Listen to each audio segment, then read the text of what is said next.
On the second day of the International Conference on Women in Governance hosted by the National Institute for Legislative and Democratic Studies, a communique was presented to address women inclusivity in governance.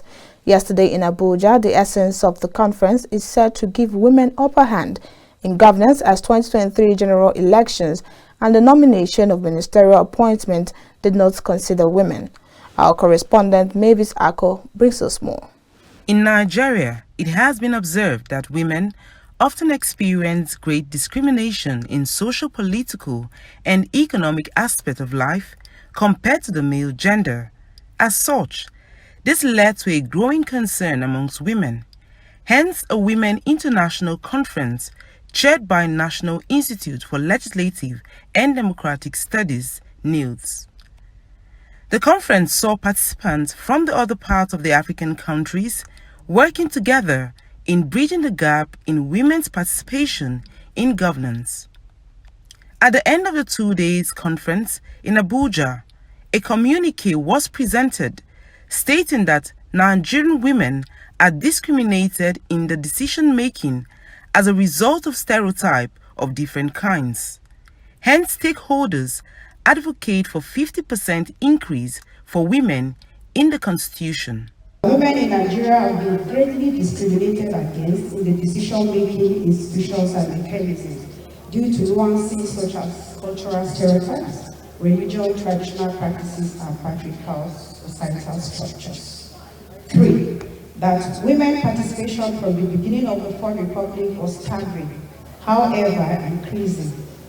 But the 2023 general elections seem to have marked the worst decline in women representation, especially in the legislature, with just 3.5% in the House of Reps and 3.2% in the Senate. There is a need to deliberately increase the level of women's inclusion and representation in governance in Nigeria. 2. That stakeholders at all levels should embark on political socialization in order to consciously arise interest among female younger generation in order to increase women representations in Nigeria. All efforts should not only be targeting 35% affirmative action, but push beyond that up to 50%. Also, stakeholders called on the government of Nigeria to involve women as women are capable to contribute to governance. We are sure that this conference will foster the discussion and will better the situation of women in governance, will better the situation of women in Nigeria and overall.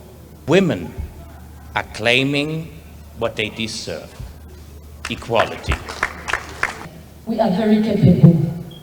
That's why I'm standing here before you. Women are participating, but women are not represented. Why? My appeal here is that we should advocate for an affirmative action for women to be represented. And at least for every state in Nigeria to have a woman representative. The Director General NILDS, Professor Abubakar Suleiman, assured that the clamor for women participation will be given priority at the legislative level. It's about ensuring that Nigerian women are given their own fair share when it comes to political participation. We shouldn't be talking about 35. Let's talk about 40. Because when you get 35 out of 100, that is effort.